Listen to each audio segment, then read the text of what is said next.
The day my son threw me out of the house I paid for, he did it over a rusted metal toolbox.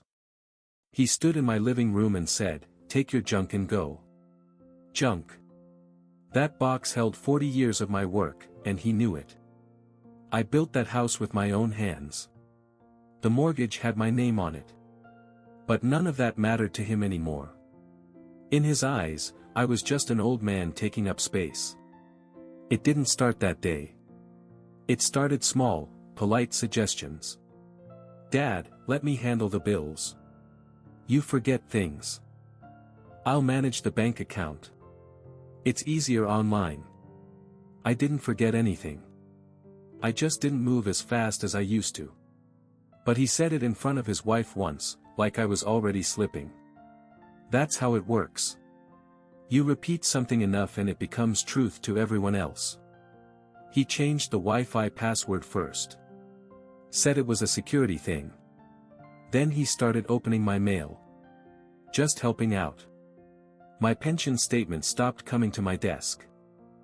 He told me the property taxes were higher than I thought.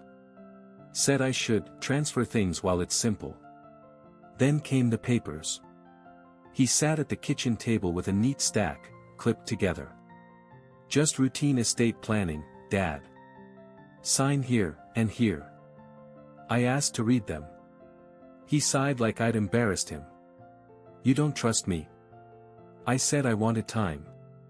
He didn't like that.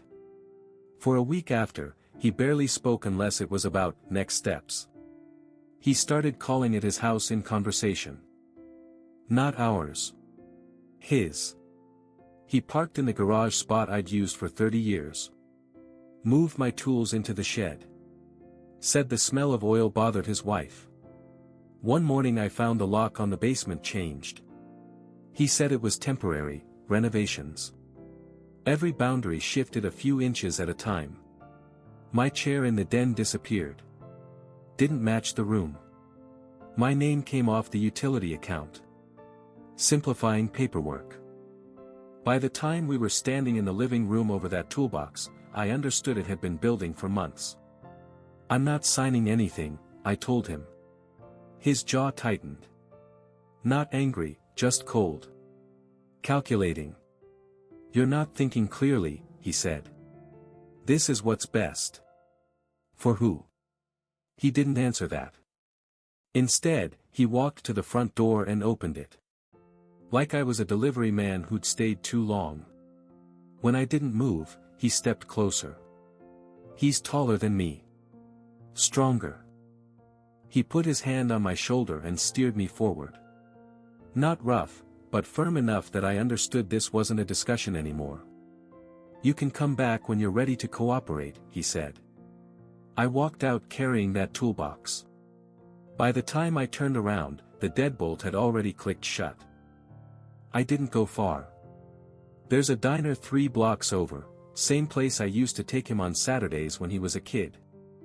I sat in the far booth with that rusted toolbox on the seat beside me. The waitress asked if I was moving. I told her no. Just organizing some things. My hands shook a little when I opened it, not from fear. From age. Inside wasn't just wrenches and sockets. That's what he always thought. That I kept it for sentimental reasons. Like an old dog I couldn't put down. Under the top tray was a sealed envelope. Thick. Yellowed at the edges. I slid it out carefully. The original deed was there, my name alone. Recorded the year the foundation was poured.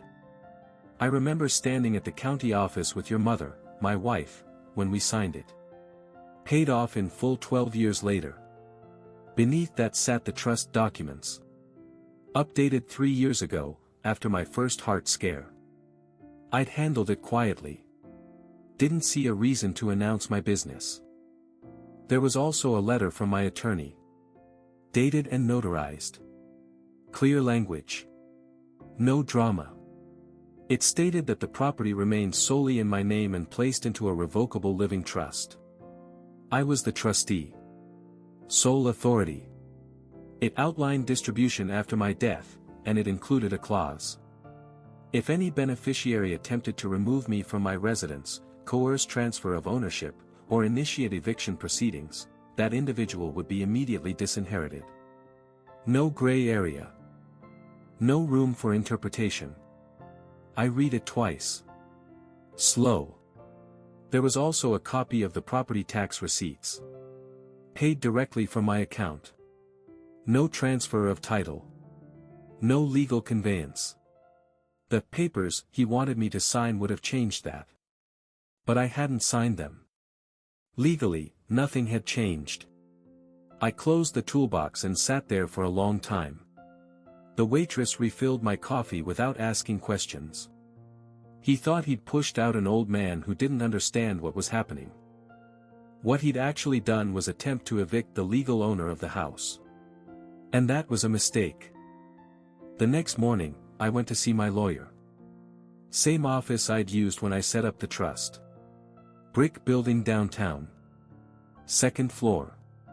No nonsense. I didn't call ahead, just walked in with the toolbox. He looked surprised to see me standing there with it. I think my son just tried to remove me from my own house, I said. That got his attention. We sat in his office, door closed. I laid the documents out one by one. Deed. Trust. The letter he'd written me years ago. I told him about the locks. The pressure to sign. The shoulder at the door. He didn't interrupt. Just listened. When I finished, he leaned back in his chair and folded his hands. You have not transferred title, he said. You are the sole trustee. And if he changed the locks without your consent, that's an illegal eviction. The word sat heavy in the room. Illegal. He asked if I had anywhere safe to stay. I told him I did. A friend from church had a spare room. I didn't add that I hadn't slept much. He nodded and began typing. Within an hour, a formal notice was drafted. Cease and desist.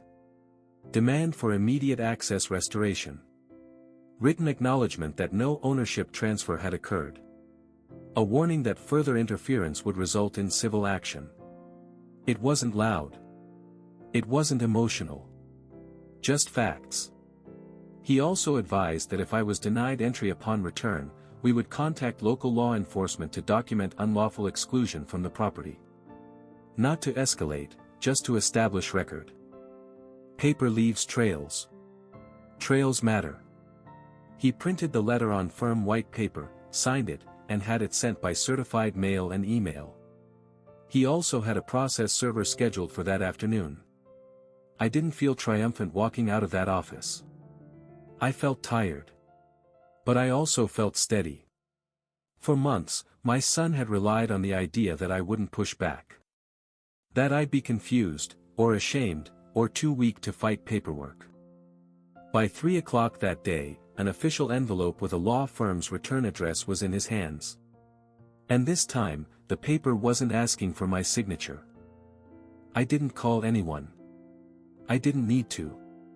By the end of the week, people knew. My niece phoned first. Careful voice.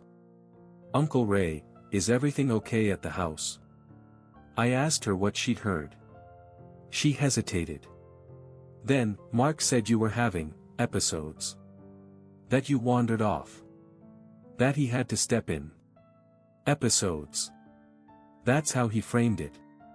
I told her I had copies of the deed, the trust, and a letter from my attorney confirming an illegal eviction attempt. I didn't raise my voice. I didn't defend myself. I just stated facts. There was a long silence on the other end. Oh, she said quietly. Word travels fast in a family. Especially when paperwork is involved. My sister called next. Then my brother. The story shifted quickly once they understood the house had never left my name. When they learned there was a clause in the trust regarding forced removal, the tone changed completely. No one yelled at him. That's not how our family operates. They asked questions. Simple ones. Why were you trying to transfer ownership while he's still alive? Why change the locks? Why tell people he's confused? Those questions don't sound aggressive. But they land heavy. 2 days later, my grandson called me. He's 14. Old enough to understand tone if not law. Grandpa. Dad said you didn't remember stuff. I remember plenty, I told him. There was another pause. I heard him tell Mom that if you signed, they could refinance and clear their debt, he said. He thought you couldn't hear. I closed my eyes when he said that. Not from shock. Just confirmation. It wasn't about safety. It wasn't about helping me manage paperwork. It was about leverage.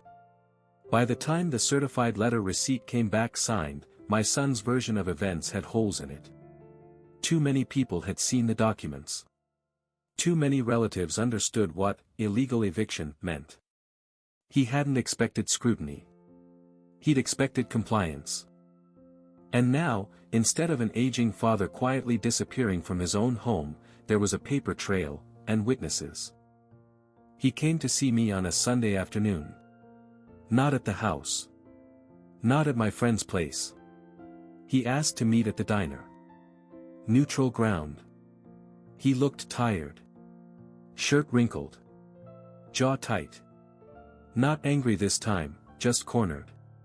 He slid into the booth across from me and didn't order anything. Dad, he started, low voice, this has gotten out of hand. I let him sit in that sentence for a moment. The lawyer letter was unnecessary, he said. We could have handled this privately. Privately. I took a sip of coffee. You changed the locks, I said. He looked down at the table. I panicked. About what, I wondered. Losing control. Losing access to equity. They're calling me greedy, he muttered. Your sister. Even Mom's cousin reached out. Do you know how that looks? There it was. Not, I'm sorry. Not, I was wrong. Not, are you okay? Just reputation. He finally said the word apology, but it felt like paperwork. I'm sorry if it came off harsh. If. I studied his face. I've known that face since it was red and screaming in a hospital crib. I used to carry it on my shoulders. I taught it how to hold a hammer. Now it was measuring me. We were just trying to secure things, he continued. With the market the way it is, refinancing would have helped us. It's not like you'd be on the street. You'd still live there. On his terms. I nodded slowly. You didn't ask, I said. He leaned forward. So what now? You're going to drag this through court? Make it worse? It was never about worse or better. I'm going back to my house, I told him.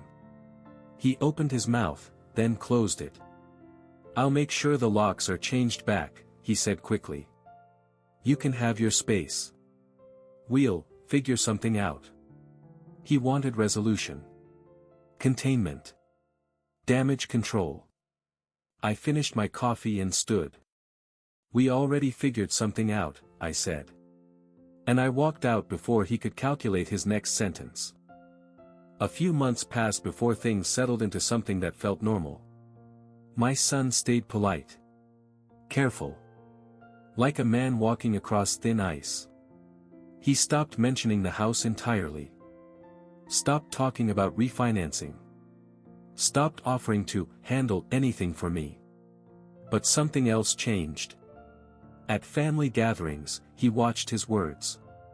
When money came up, he changed the subject. When someone joked about paperwork, he went quiet. Reputation has weight in a small family.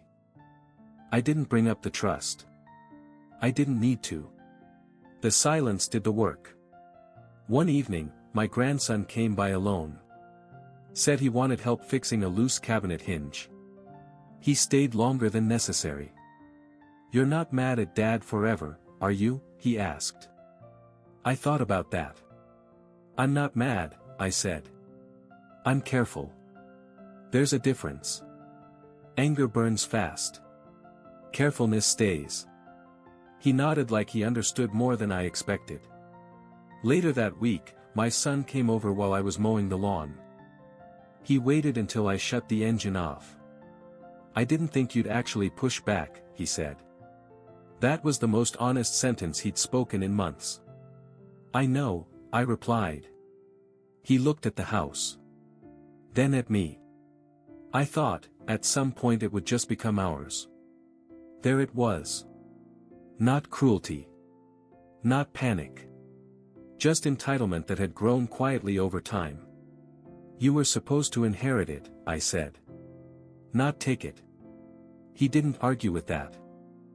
We stood there in the driveway, two men who used to be father and son in a simple way, now something more complicated. "I guess I misjudged you," he said finally. "No," I told him. "You underestimated me." He gave a short nod. Not defeated. Just corrected. We never hugged. This isn't that kind of story. But he hasn't touched my mail since. And when he visits now, he knocks. I moved back into the house on a Tuesday morning. The locks had been changed back, just like he promised.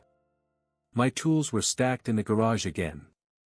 My chair was back in the den, though it sat a little crooked, like it didn't quite belong anymore. He wasn't there when I returned. His wife took the kids to school. The house felt quiet. Different. I didn't argue. I didn't set new rules. I simply resumed living there. But I also made an appointment. A week later, I sat across from my attorney again. Same office. Same steady air. "I want to amend the trust," I said. He didn't ask why. We adjusted it carefully. Legally. Cleanly. The house would no longer transfer to my son upon my death. Instead, it would be sold, with proceeds divided between my grandchildren through structured accounts they couldn't access until they were older. Safeguarded. My son would receive a modest, fixed sum. Nothing tied to the property. No leverage. No temptation. It wasn't punishment. It was correction. The documents were signed, notarized, and filed. Copies placed where they needed to be. The old version shredded in front of me.